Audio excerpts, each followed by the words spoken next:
Back to my YouTube channel. आइए आज फिर पहले के जैसे कॉम्पिटिटिव एग्ज़ाम में आए कुछ महत्वपूर्ण प्रश्न को सॉल्व करते हैं जो कि मैथ से आए हुए हैं। तो उनको सॉल्व करते हैं जो एनटीपीसी और आरआरबी में जैसे एग्ज़ाम में आए हुए हैं। तो सब बहुत इजी प्रॉब्लम्स हैं। चलिए सॉल्व करते हैं एक के बाद एक। तो पहला क्वेश्चन हम लोग का जो है स्क्रीन पे ये है कि 225 अनुपाते 144 का सब डुप्लीकेट निकालिए। सब डुप्लीकेट अनुपात क्या है? सब डुप्लीकेट अनुपात क्या होता है? इसका जो वर्गमूल होता है वो होता है सब डुप्लीकेट अनुपात। तो इसको ऐसे करके अंडर रूट में करके अगर हम 225 और बटे में 144 करेंगे, इसका वर्गमूल देखेंगे तो यह आ जाएगा 15 बटे 12। ठीक है, ये 15/12 आ जाएगा। यही हो जाएगा 15/12 जो है यही हो जाएगा इसका राइट आंसर। ठीक है, तो ये सब डुप्लीकेट पूछा है तो इसका जो राइट आंसर होगा वो 15/12 हो जाएगा। ठीक है, 15/12 जो है ये हो जाएगा राइट आंसर। राइट आंसर हो गया। जब किसी का सब डुप्लीकेट पूछता है तो उसको हम लोग उसका वर्गमूल निकाल लेते हैं, दोनों का वही रेशियो हो जाता है उसका सब डुप्लीकेट। नेक्स्ट में आते हैं। नेक्स्ट क्वेश्चन है इसका डुप्लीकेट निकाला, तो डुप्लीकेट निकालने के लिए इसका करते हैं वर्ग। तो ये है 15/12 है, इसका वर्ग कर देंगे तो ये आ जाएगा 225 बटा 144। ठीक है, 225/144 आ जाएगा। तो ये हो जाएगा इसका राइट आंसर 225 अनुपाते 144। ये हो जाएगा राइट आंसर जो कि यहाँ पे है सी ऑप्शन। सी ऑप्शन जो है ये बिल्कुल सही ऑप्शन है। ठीक है, सी हो गया सही। नेक्स्ट क्वेश्चन पे आते हैं। नेक्स्ट क्वेश्चन ये कह रहा है निम्न में से कौन सी संख्या 30 से विभाज्य है? ठीक है, तो 30 का जो डिविजिबिलिटी रूल होता है, 30 से वो सभी संख्याएं विभाज्य होंगी जो जो 30 से विभाज्य होंगी वो 3 से भी होंगी और वो 10 से भी होंगी। ठीक है, वो होंगी 15 से भी होंगी, वो 2 से भी होंगी। तो इसमें 15 से जो होगी वो 2 5 दोनों से होगी, 5 से भी होगी। ठीक है, तो इसमें देखते हैं 5 5 का रूल कहता है लास्ट में 0 हो या 5 हो। तो लास्ट में सारे में 0 हो तो 5 से तो कुछ फ़ायदा नहीं क्योंकि सारे में 0 है, सारा कट रहा है। और फिर सेकंड 2 से देखते हैं, 2 के भी लास्ट में सम अंक होना चाहिए, तो सारे में सम है तो 2 से भी कोई मतलब नहीं है। 15 मतलब 3 और 2 में हो ही गया, तो 15 से भी कोई करने का खास मतलब नहीं है, निकालना दो दो का ही पड़ेगा। 10 के लिए देखेंगे लास्ट में 0 होना चाहिए तो सारे में 0 पहले से है तो बचा सिर्फ 3। और 3 से निकालने के लिए क्या होता है, 3 का डिविजिबिलिटी रूल जो होता है 3 का, वो ये होता है कि सारी अंकों का जो योग होगा वो 3 से डिवाइड होना चाहिए। तो इन इन सभी अंकों का अगर योग देखेंगे तो ये आएगा 18। 3 और 4 7, 7 5 12, 12 6 18। ऐसे इसका देखेंगे तो इसका आएगा 14, इसका देखेंगे तो आएगा 22, इसका देखेंगे तो आएगा 10। तो इन सबका जो योग आएगा वो ऐसे आएगा डिफरेंट डिफरेंट। तो इसमें अगर हम 3 से डिविजिबल देखेंगे तो 3 से डिविजिबल कौन सा होता है, 18। और 18 किसका योग आ रहा है, इसका पहले वाले का। तो पहला वाला जो हो जाएगा यही हो जाएगा करेक्ट ऑप्शन। ये पहला ऑप्शन जो है यही हो जाएगा करेक्ट, बाकी सब हो जाएंगे गलत। बाकी हो जाएंगे गलत, ये पहला ऑप्शन जो है यही सही है। पहला ऑप्शन ही सही। नेक्स्ट पे आते हैं फिर। अगला क्वेश्चन है दी गई संख्या में से कौन सी संख्या 45 से विभाज्य। अब 45 से वो संख्या विभाज्य होगी जो 9 से होगी, जो 5 से होगी। ठीक है, ये 9 5 से दोनों से होगी, 3 से भी होगी। तो ये कौन सी संख्याएं होंगी जो 9 5 3 से दोनों डिवाइड होंगी, जो 45 से भी डिवाइड होंगी। तो 45 से जो डिवाइड होंगी वो 9 से भी होंगी, और 9 का सीधा मतलब ये है कि सारे का योग 9 से कटे, जो 9 से कटेगा 3 से कटेगा, इसलिए 3 का भी देख सकते हैं। तो 3 का देखें चाहे 9 का देखें, तो इसमें अगर हम देख रहे हैं तो एक 15 आ रहा है, तो ये 3 से कट रहा है लेकिन 9 से नहीं कटेगा। ये आएगा, ये आएगा 17, ये भी नहीं कट रहा है। ये 3 से कटेगा, 3 ना 3 से कटेगा ना 9 से कटेगा, ये 16 है। ठीक है, ये 16 है।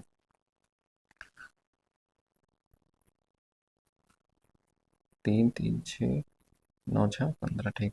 ये 16 आ रहा है, 16 भी 3 से नहीं कटेगा, ना 9 से कटेगा, लेकिन ये 18 ये 3 से भी कट रहा है, ये 9 से भी कट रहा है, ठीक है। इसलिए जो ऑप्शन नंबर सी है इसका योग अगर देखेंगे तो देखो 1 2 3 3 3 6 और 6 7 हो गया 13, और 18 जो है वो 9 से भी कट जाएगा और 3 से भी कट जाएगा, ठीक है। इसलिए जो 45 से कटेगा वो 9 से भी कटेगा, 3 से भी कटेगा और 5 से भी कट सकता है, इसको 5 से भी काट सकते हैं, 5 से भी डिवाइड डिवाइड हो सकता है। इसलिए ये जो संख्याएं होंगी इसमें से जो डी ऑप्शन है यही होगा सही ऑप्शन, ठीक है। नेक्स्ट पे आते हैं। नेक्स्ट क्वेश्चन है कि एक संख्या में 37% की कमी से यह 315 हो जाती है, इसके कितने परसेंट बढ़ाया जाए ताकि वह 800 हो जाए। मतलब एक संख्या है उसका 37% कम करने पे वो 315 हो जाती है और उसको कितना बढ़ाया जाए कि वो 800 हो जाए। तो इसको सॉल्व करने के लिए हम लोग को क्या करना पड़ेगा, मानते हैं वो संख्या क्या है, एक्स है, वो संख्या माना एक्स है, ठीक। अब वो बोला है 37% घटाने के बाद क्या होगा, वो 315 होती है। मतलब कि एक्स और 100% कोई भी संख्या होती है पूर्ण रूप से तो 100% होती है, 100% में से 37% हम लोग घटा दे रहे हैं, बराबर हो जाएगा, इतना परसेंट बराबर हो जा रहा है, घटाने के बाद हो जाएगा 315। अब ये हो गया एक्स और ये हो गया 63। परसेंट है तो परसेंट की वजह हटा के सीधे 100 कर देंगे, इज इक्वल टू ये हो गया 315, ठीक है। अब एक्स इज इक्वल टू क्या हो जाएगा, 315 इंटू 100 अपॉन ये 63 हो जाएगा। इसको ले जाएंगे 5 बार, 5 बार जाएगा तो कट जाएगा, 5 इंटू 100 बराबर 500 आ गया एक्स की वैल्यू। एक्स मतलब क्या हो गया, इसका जो 100% वैल्यू थी, जिसको बढ़ा के जिसको 37% घटा के 315 किया गया था, तो जो एक्स की वैल्यू 500 आ गई। अब इसको बोलना है कि 800 करने के लिए कितना परसेंट बढ़ाना पड़ेगा, तो 800 करने के लिए इसको बढ़ाना कितना पड़ेगा 300, क्योंकि 300 ज़्यादा है 500 से 800, लेकिन वो बोला है परसेंट कितना बढ़ाना पड़ेगा, तो 500 का 300 कितना परसेंट होता है, ऐसे करके परसेंट निकाल लेंगे, ये परसेंट का फार्मूला होता है। तो इससे ये दोनों काट दे रहे हैं, उसके बाद ये हो जाएगा 300 और 300 कट जाएगा इसे 60 से, टोटल कट के 60 आ जाएगा। टोटल आ जाएगा कितना परसेंट, 60%। मतलब ये है कि 500 में 60% बढ़ाएंगे तो 800 हो जाएगा और 500 का 60% 300 होता है। तो इसका जो ऑप्शन है राइट ऑप्शन वो हो जाएगा 60, ठीक है। नेक्स्ट क्वेश्चन पे आते हैं। नेक्स्ट क्वेश्चन ये कह रहा है ए का 20% बी के 25% के बराबर है तो ए का 28% बी के कितने परसेंट के बराबर होगा। इसको देखते हैं। ए का 20%, 20% को क्या लिखा जाता है, 1/5 होता है 20%, ठीक है, 1/5 लिख सकते हैं।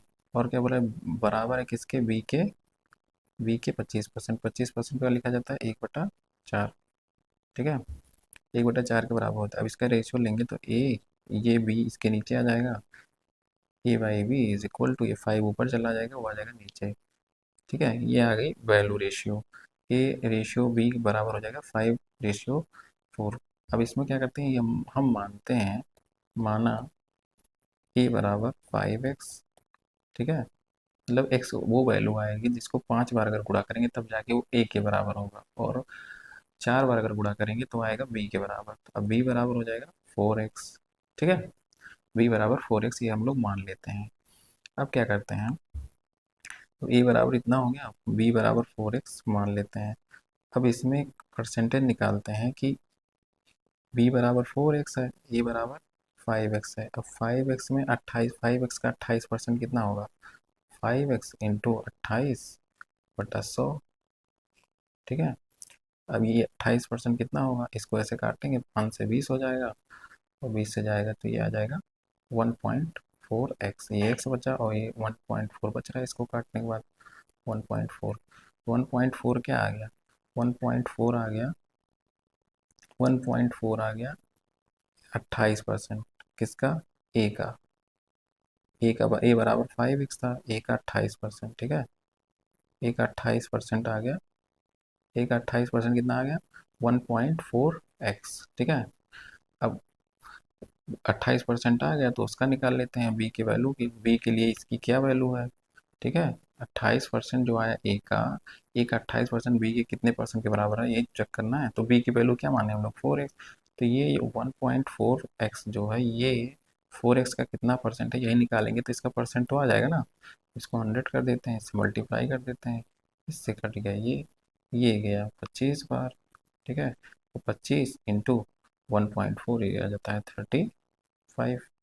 35 हो गया आंसर। ठीक है, ये ऑप्शन नंबर ए सही है।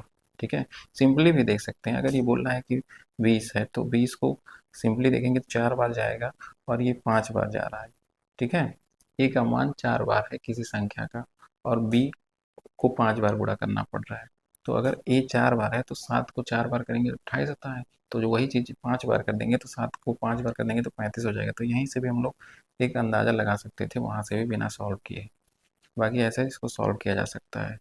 फिर नेक्स्ट क्वेश्चन है, ए माइनस बी का 40% ए प्लस बी 20% के बराबर है तो बी का कितना परसेंट होगा। अब ये सेम क्वेश्चन वैसे ही टाइप का है।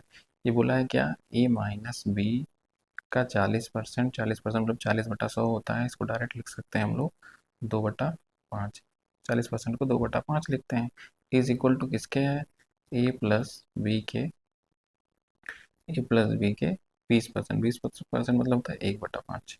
ठीक है, अब इसका रेशियो जब लेंगे तो आ जाएगा A by B, A minus B, A plus B is equal to हो जाएगा, क्रॉस मल्टीप्लाई हो जाएगी 5/10 मतलब 1/2, 1/2 रेशियो आ जाएगा। ठीक है, अब इसमें क्या होगा कि इसको मल्टीप्लाई क्रॉस मल्टीप्लाई कर देंगे तो एक क्रॉस मल्टीप्लाई जब ऐसे करेंगे तो ये हो जाएगा 2a minus 2b is equal to a plus b. अब ये क्या होगा, ए की बी इधर आके माइनस हो जाएगा तो ये हो जाएगा A is equal to 3b। A is equal to क्या आ गया, 3b। अब इसमें क्या पूछा है कि बी का ए का कितना परसेंट है।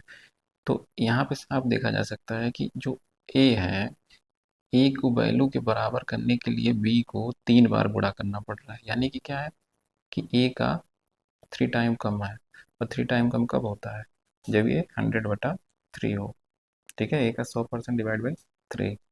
तो कौन सा ऑप्शन सही है, सी। ठीक है, मतलब बी को 3 बार गुणा करना पड़ेगा तब जाके ए के बराबर होगा। तो 33 ही तो ऐसे ही है, 33.37।